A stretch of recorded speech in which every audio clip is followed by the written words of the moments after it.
ǹjẹ́ mo kí gbogbo wa pé a kú dédé ìwòyí o. JBTV Yorùbá ẹ̀ka èdè àbínibí Aṣiwaju yìí Olalekan kan Ademeto ọmọ bàbá ń jẹ̀rú Ògbómọ̀ṣọ́. wọ́n kí gbogbo wa níbo la fẹ́ yà sí lọ́jọ́ ti tòní. ibi tá à ń lọ ò jìnnà rárá. ètò yìí ó yàtọ̀ sí bá a ṣe ń ṣe láti lẹ̀ wá torí pé nǹkan tá a sọ̀rọ̀ lé lórí èèwọ̀ ni. ìlú kan wà nílẹ̀ Yorùbá tí wá ń bì tó jẹ́ pé nínú èèwọ̀ tiwọn ni pé wọn ò kì í fẹ́ àjòjì ọmọbìnrin tó bá pupa láya tàbí kí wọ́n yàn lálẹ́. ìlú wo ni ẹ tí ì dààmú ẹ mọ̀ lọ́jọ́ ti tòní. iléeṣẹ́ bàbá Ajíbóyè ẹlẹ́gbẹ̀rún àṣírí Ademeto àwọn ni wọ́n ṣe onígbọ̀wọ́ abala tí à ń wò lọ́wọ́lọ́wọ́ yìí lórí ìkànnì OYEKOMỌ-TV Yorùbá ẹ̀ka èdè àbínibí. Ọlọ́run ṣàánú mi báwo la ṣe sọ̀kò ìyàwó pẹ̀lú ilé ìgbà yìí kí ní lọ́kọ̀ tí ò lè yí bọ́lẹ̀ náà kọ́kọ́ tó pẹ́ wálé bí n bá sì máa gidi ṣe oníjùṣẹ́jú kan lọ tí olùwé látẹni kalẹ̀ bí ọkọ̀ àbí Ọlọ́run sì ṣàánú mi. ọkọ Ọlọ́run ti ṣíjú àánú rẹ̀ wò wá bẹ́ẹ̀ lórí wa ti gbé aláwo rẹ̀ kò wá. ọ̀rẹ́ mi Bọ́lá ló mú mi lọ sí iléeṣẹ́ bàbá Ajíbóyè ẹlẹ́gbẹ̀rún àṣírí Ademeto níbẹ̀ ni mo ti ra egbògi méjì ọ̀tọ̀ọ̀tọ̀ ọ̀kan fún yín ìkejì fún èmi náà òun rèé ẹgbà bámi wá rí egbògi ìbílẹ̀ tó ń kojú àìrọ́mọbí fún àwọn obìnrin nípasẹ̀ àwọn àrùn ọlọ́kan òjọ̀kan tàbí ìwọ obìnrin tó ti ní ìdádúró ọlọ́jọ́ pípẹ́ nǹkan oṣù rẹ̀ ṣe ségesège ó dúdú ó ńlami tàbí ó ń rùn bí òkú ẹyin nǹkan funfun jáde lójú ara rẹ̀ ẹ̀dà ìdúró ni àbí ẹ̀dà ìdùbúlẹ̀ gbogbo àrùn yòówù tó ń dènà àti dọlọ́mọ láyé lágọ̀ọ́ ara rẹ̀ egbògi ìbílẹ̀ kámiwárí ni yóò sọ ìṣòro àìróyúní àti àìrọ́mọbí rẹ̀ dọ̀rọ̀ ìtàn. ẹ máa wá gbọ́ egbògi ìbílẹ̀ ìfúsàrúgbó lóhun àkọsílẹ̀ lọ́dọ̀ àdóṣe ṣiṣẹ́ bí àyèbá lágọ̀ọ́ ara àwọn ọkùnrin tí wọ́n fi pàtẹ kan lè gbọ̀ngbọ̀n gbogbo ọkùnrin tó ń kojú ìdákọ́lẹ̀ kejì olóògbé àti àwọn àrùn tó sọ ọkùnrin di ọ̀lẹ lọ́dọ̀ obìnrin lágbèjálẹ̀ rẹ̀ fún lóńgbèjẹ kan sí iléeṣẹ́ bàbá Ajíbóyè ẹlẹ́gbẹ̀rún àṣírí Ademeto níbẹ̀ ni kò ti ra kùsàrúgbó tó mú ọkùnrin ṣiṣẹ́ bá létò tọ́ tó fi ń pẹ́ni símọ̀jọ ìyàwó rẹ̀ kan sí iléeṣẹ́ bàbá Ajíbóyè ẹlẹ́gbẹ̀rún àṣírí Ademeto fáwọn egbògi tó tà lọ́wọ́lọ́wọ́ bíi iléeṣẹ́ tó kojú ọ̀tọ̀ sísàn lágọ̀ọ́ ara àwọn ọkùnrin bẹ́ẹ̀ náà ni dàgbàmù tó mú tàgbà tọmọdé tàrúgbó takébé láwùjọ iléeṣẹ́ bàbá Ajíbóyè ẹlẹ́gbẹ̀rún àṣírí Ademeto wà ní nọ́mbà 78 power line àgbàládùúrà JP bus stop Ìjòkó Ògùn state ẹ̀rọ ìbánisọ̀rọ̀ wọn ni 08087088543 08087088543 WhatsApp nọ́mbà wọn ni 09058083224 09058083224 bàbá Ajíbóyè ẹlẹ́gbẹ̀rún àṣírí Ademeto. kíní kan ni mo máa ń sọ nípa iléeṣẹ́ bàbá Ajíbóyè ẹlẹ́gbẹ̀rún àṣírí ẹgbẹ̀rún àṣírí tó lódùmarè ọba ni ṣùgbọ́n ọba òkè ó fáwọn kan ṣe jà wọn kan lọ ó sì fàṣírí ayé ó fi láwọn kan lọ́wọ́ jà wọn kan lọ. lára àwọn tó lódùmarè tó fi àṣírí ayé lé lọ́wọ́ ó ní bàbá Ajíbóyè ẹlẹ́gbẹ̀rún àṣírí Ademeto àwọn tó mọ tewétegbò nípa ìṣègùn ìbílẹ̀. àgbọ̀tọ̀ ìgbọ̀gbọ̀wọ́ mi yìí bá mi wá rí ni iléeṣẹ́ bàbá Ajíbóyè ẹlẹ́gbẹ̀rún àṣírí àwọn ló gbé jáde. wọ́n ń fún ìwọ obìnrin yòówù tí ò ń wá ọmọ ìwọ yálà onídàádúró ni tàbí kó jẹ́ pé àrùn kan òun ló ṣe sábàbí àti lọ́mọ láyé láti fi ikùn ṣoyún kò fẹ̀yìn ẹgbọ́mọ pọ̀n. ṣùgbọ́n tó o bá ti lo àgbo yìí bá mi wá rí láti iléeṣẹ́ bàbá Ajíbóyè ẹlẹ́gbẹ̀rún àṣírí dandan ni kó o bímọ. à ń jata rere ò sí o mo fọ́ náà ọba Olódùmarè dá ọ lójú ni. bá mi wá rí àgbo tó jẹ́ pé ó ń wọ́yún iná rí fọ́bìnrin tó ń wọ́mọ bí fún tọkọ-tìyàwó lọ́ọ̀dẹ̀ bá mi wá rí òní wọ́n pè é. ẹ kàn sí iléeṣẹ́ bàbá Ajíbóyè ẹlẹ́gbẹ̀rún àṣírí. ilé ìtọ́jú pé bí wọn náà bá ń dojúkọ irú ìṣòro àti ìrọ́mọbí ẹ lọ sí iléeṣẹ́ bàbá Ajíbóyè ẹlẹ́gbẹ̀rún àṣírí 78 pàwọ́lá àgbàlá àdúrà JP bus stop nílùú Ìjòkó ní Ṣàngó Ọ̀tà níbẹ̀ náà fìkàlẹ̀ sí.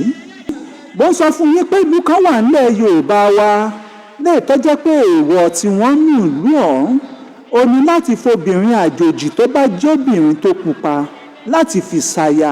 ìlú kan wà ní ìpínlẹ̀ Oǹdó lábẹ́ ìjọba ìbílẹ̀ ìlàjẹ ẹsẹ̀ odò tí wọ́n ń pè ní ìlú Ìgbó yìí ó ní kì í fi obìnrin àjèjì tó bá pupa ni wọn ò kì í fi ṣàyà.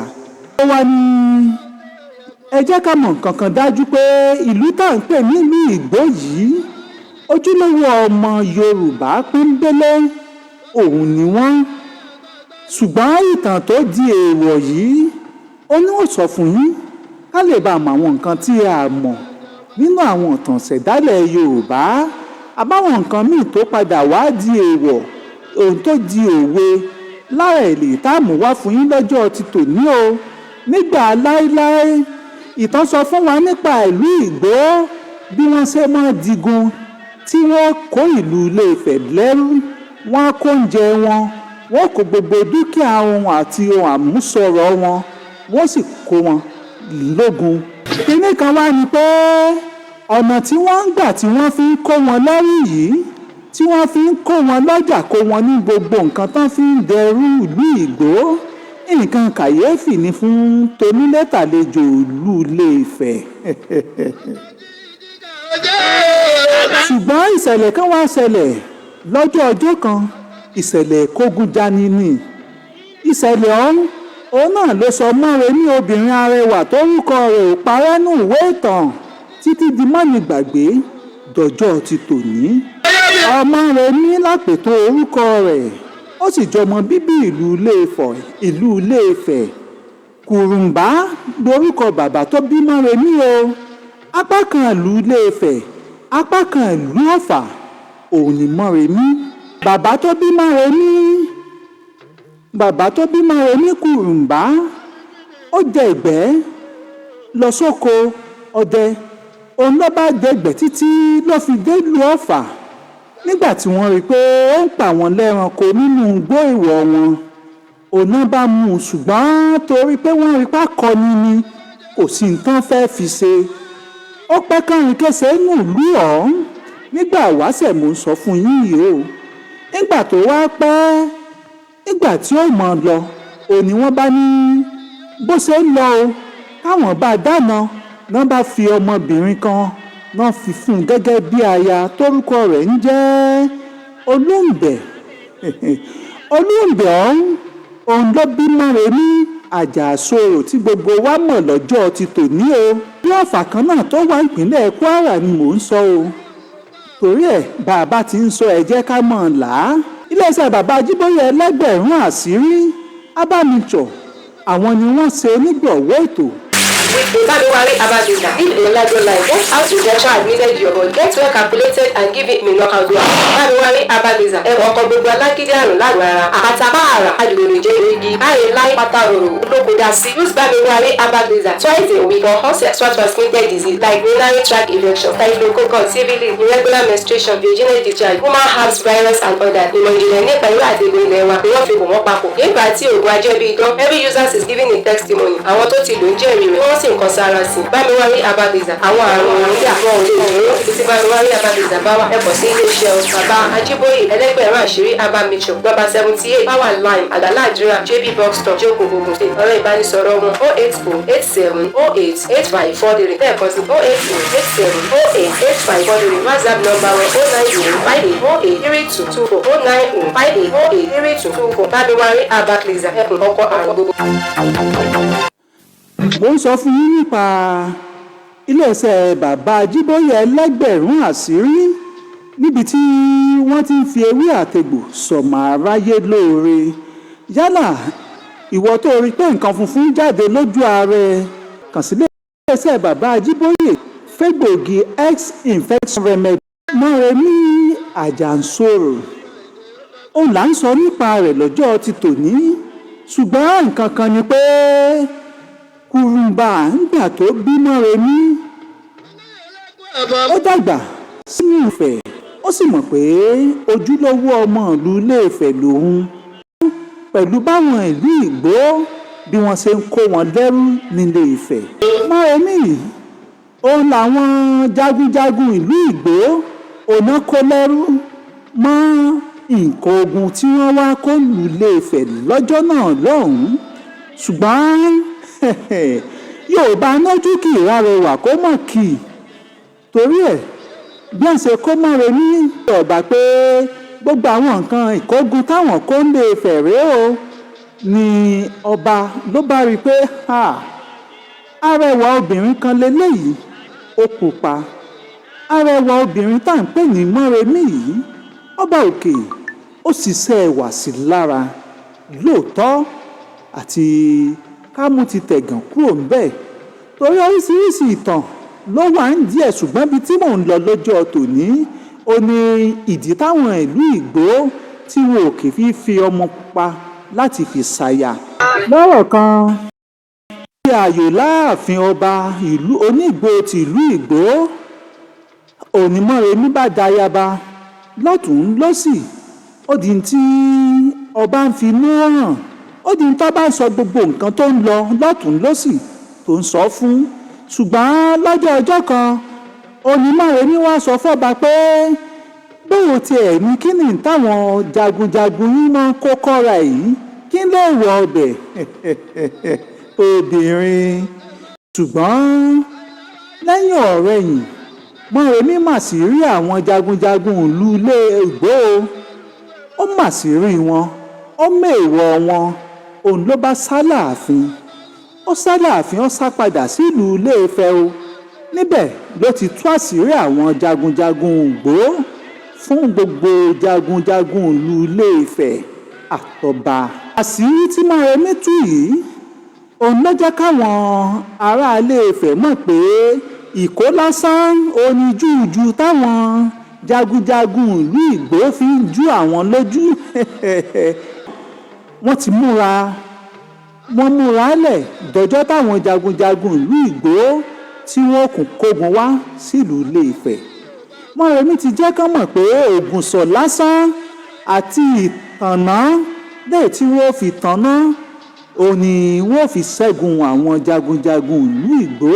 wọ́n bá lọ wọná àwọn jagunjagun ìlú Ìgbò wọ́n kógun dé bọ́n ṣe kógun dé ṣé Mọ́remí ti sọ fún wọn pé kán wógùnṣọ̀ kán fi há igi kán tanná lé bọ́n ṣe léyìí gbogbo èkó táwọn ń kó tí wọ́n fi kó tẹ́ fi yí gbogbo ara wọn náà dáná sun òní wọ́n bá kó ẹni tó ń kó ní lẹ́rú ó tún dẹni tá à ń kó lẹ́rú padà o báyìí ó ní Ilé Ifẹ̀ ló ṣe gbara wọn lẹ̀ lọ́wọ́ ìlú Ìgbò látọdún náà lọ́hùn. ìròyìn táwọn tó ní kó yọ tán mú délé eléyìí ó bí àwọn jagunjagun àtọba ìlú Ìgbò ó bí gbogbo wọn ní ọ̀nà bá sọ́jọ́ èèwọ̀ látọdún náà lọ́hùn pé gbogbo ẹni yòówù tó bá jọmọ bíbí ìlú Ìgbò kò gbọdọ̀ fẹ́ obìnrin àjòjì tó bá pupa kò sí nǹkan mí o òǹjù pé wọ́n ti rí gbogbo obìnrin yòówù tó bá pupa tó jájòjì gẹ́gẹ́ bí ẹ̀yà Mọ́remí ọ̀dàlẹ̀ tó padà dalẹ̀ fún ìlú Ìgbò. máa wá gbọ́ o bí wọ́n ṣe rí Mọ́remí nílùú Ìgbò bí ọ̀dàlẹ̀ obìnrin bẹ́ẹ̀ náà ni Mọ́remí Àjànsorò di pàtàkì nílùú Ilé Ifẹ̀ tí ó dakọni látọdún mọ́dún wá tí ìjọ pé wọ́n ń sọdún rẹ̀ lọ́dọọdún ìjọ kejì tí wọ́n bá sọdún ọlọ́jọ́ òun ni wọ́n á sọdún Mọ́remí nílùú Ilé Ifẹ̀ tìlù ti fọ́n tàyẹ́sí òun ni wọ́n fi ń sọdún Mọ́remí o lára nǹkan tó yẹ kó o mọ̀ tún rèé o bí Mọ́remí ṣe di òòṣà àkúnlẹ̀bọ nílùú Ilé Ifẹ̀ bẹ́ẹ̀ náà ni wọ́n ń sọdún Mọ́remí nílùú Ìgbò ṣùgbọ́n bí wọ́n ṣe ń ṣe ló yàtọ̀ síra wọn bí wọ́n ṣe ń ṣe ni pé wọ́n ti rí Mọ́remí bí ọ̀dàlẹ̀ wọ́n ya ère Mọ́remí tí wọ́n ṣe lẹ́ṣọ̀ọ́ pẹ̀lú omi wúrà lè tọ́jẹ́ pé ló fẹ́ẹ̀ ga jù ní gbogbo orílẹ̀-èdè yìí sílùú Ilé Ifẹ̀ lẹ́yìn tí wọ́n fi ń ṣàyájọ́ Mọ́remí lọ́dọọdún ṣùgbọ́n nílùú Ìgbò wọ́n ya ère Mọ́remí pẹ̀lú omi ẹrẹ̀fọ̀ lára rẹ̀ tí ó kúnlẹ̀ tó ń ra owó ẹ̀bẹ̀ sí Onígbò tìlú Ìgbò tó bá ti wá dọdọọdún tí wọ́n ń ṣe ọdún ìrántí Mọ́remí yìí ẹgba ni wọ́n máa kó bo ère Mọ́remí yìí ọ̀dàlẹ̀ ni ọ́ ìwọ ló dalẹ̀ fún wa ìwọ ló gbàbọ̀dẹ̀ fún wa nílùú Ìgbò bí wọ́n ṣe ń ṣe é nílùú Ìgbò rèé. Torí ẹ̀ Yorùbá máa sọ pé ohun tó kọjú sẹ́nìkan ẹ̀yìn ló kọ sẹ́lòmíì o. Bó ṣe kọjú bọ́rọ̀ Mọ́remí bó ṣe kọjú sí wọn nílùú Ilé-Ifẹ̀ ẹ̀yìn ló kọ sí wọn nílùú Ìgbò. Ètò Ó Yẹ Kó Mọ̀ la fi kalẹ̀ sí lọ́jọ́ ti tòní lórí ìkànnì OJBTV Yorùbá ẹ̀ka àbínibí pẹ̀lú Aṣiwaju Olalekan Akanji Ademeto. Iléeṣẹ́ bàbá Ajíbóyè ẹlẹ́gbẹ̀rún àṣírí àwọn ló so nígbọ̀wọ́ ètò. Kí ni nǹkan tí bàbá Ajíbóyè ẹlẹ́gbẹ̀rún àṣírí kí ni gbé dání, kí ni nǹkan tí wọ́n ń ṣe? Àwọn lábọ̀ òkè fi àṣírí ewé àtegbò wọn láti máa fi sọmọ aráyé lóore. Bọ́ńbọ̀ mi ò tí ì dé. Ọlọ́run sì ṣàánú mi, báwo la ṣe sọ̀kò ìyàwó pẹ̀lú ilé ìgbà yìí? Kíní lọ́kọ̀ tí ò lè yí, ó lè náà kọ́kọ́ tó pẹ́ wálé. Bí n bá sì máa gidi sí, oníjùṣẹ́jú kan lọ sí olùwé látẹni kalẹ̀ bí ọkọ̀ àbí Ọlọ́run sì ṣàánú mi. ọkọ Ọlọ́run ti ṣíjú àánú rẹ̀ wò wá bẹ́ẹ̀ lórí wa ti gbé aláwo rẹ̀ kò wá. ọ̀rẹ́ mi Bọ́lá ló mú mi lọ sí iléeṣẹ́ bàbá Jíbóyè ẹlẹ́gbẹ̀rún àṣírí abámijọ. níbẹ̀ ni mo ti ra egbògi méjì ọ̀tọ̀ọ̀tọ̀, ọ̀kan fún yín ìkejì fún èmi náà. òun rèé ẹgbà bámi wá rí egbògi ìbílẹ̀ tó ń kojú àìrọ́mọbí fún àwọn obìnrin nípasẹ̀ àwọn àrùn ọlọ́pàá òjọ̀kan tàbí ìwọ obìnrin tó ti ní ìdádúró ọlọ́jọ́ pípẹ́, nǹkan oṣù rẹ̀ ṣe ségesège, ó ń dúdú, ó ń lami tàbí ó ń rùn bí òkú ẹyin, nǹkan funfun jáde lójú ara rẹ̀, ẹ̀dà ìdúró ni àbí ẹ̀dà ìdùbúlẹ̀, ó gba àrùn yòówù tó ń dènà àti dọlọ́mọ láyé lágọ̀ọ́ ara rẹ̀. egbògi ìbílẹ̀ bámi wá rí ni yóò sọ ìṣòro àìróyúnní àti àìrọ́mọbí rẹ̀ dọ̀rọ̀ ìtàn. Ẹ máa wá gbọ́ egbògi ìkẹ́kùsà wípé lóhun àkọsílẹ̀ lọ́dọ̀ àtúnṣe ṣiṣẹ́ bí àyùbá lágọ̀ọ́ ara àwọn ọkùnrin tí wọ́n fi pàtẹ kan lè gbàgbọ́ gbogbo ọkùnrin tó ń kojú ìdákọ́lẹ̀ kẹjọ olóògbé àti àwọn àrùn tó ń sọ ọkùnrin di ọ̀lẹ lọ́dọ̀ obìnrin. Lágbèjálẹ̀ rẹ̀ fúnlóńgbèjẹ kan sí iléeṣẹ́ bàbá Ajíbóyè ẹlẹ́gbẹ̀rún àṣírí Adámijọ. Níbẹ̀ ni kò ti ra kùsà wípé tó ń mú ọkùnrin ṣiṣẹ́ bá létò tọ́ tó fi ń pẹ́ni sí mọ́jọ ìyàwó rẹ̀. Kàn sí iléeṣẹ́ bàbá Ajíbóyè ẹlẹ́gbẹ̀rún àṣírí Adámijọ fáwọn egbògi tó tà lọ́wọ́lọ́wọ́ bíi ìpèsè tó kojú ọ̀tọ̀ sísàn lágọ̀ọ́ ara àwọn ọkùnrin. Bẹ́ẹ̀ náà ni dàgbà tó mú tàgbà tọmọdé tàwé takébé láwùjọ. Iléeṣẹ́ bàbá Ajíbóyè ẹlẹ́gbẹ̀rún àṣírí Adámijọ wà ní nọ́mbà 70 Power Line Àgbàládùúrà JP Bus Stop Ìjòkó Ògùn State. Ẹ̀rọ ìbánisọ̀rọ̀ wọn ni 08087088543 08087088543. WhatsApp number wọn ni 09058083224 09058083224. Bàbá Ajíbóyè ẹlẹ́gbẹ̀rún àṣírí Adámijọ. Ọ̀sán wọn Kinní kan ni tí wọ́n sọ fún gbogbo àwọn ọkùnrin pátá, ẹ ń bá fi ẹ̀ ṣeré yóò mọ̀ bá bó bá dọjú alẹ́ o. Gbogbo ọkùnrin pátá egbòogi ìbílẹ̀ kan rèé kò sárúgbó láti iléeṣẹ́ bàbá Ajíbóyè ẹlẹ́gbẹ̀rún àṣírí. Kò sárúgbó márígbó tani yálà ìwọ tí ó ń rẹ lẹ́yìn iṣẹ́ òòjọ́ tàbí ètò ẹ̀ lè ṣe kánmọ́kánmọ́ lọ́dọ̀ abo lọ́dọ̀ ìyàwó rẹ. Egbògi kò sárúgbó òní ọ̀jẹ̀ mọ̀ pé ayé kan tún wà sí ìtó tún jù kan lọ tá a bá di pé a bọ́ sí yàrá kejì. Egbògi kò sárúgbó láti lè ṣe bàbá Ajíbóyè ẹlẹ́gbẹ̀rún àṣírí Adámijọ.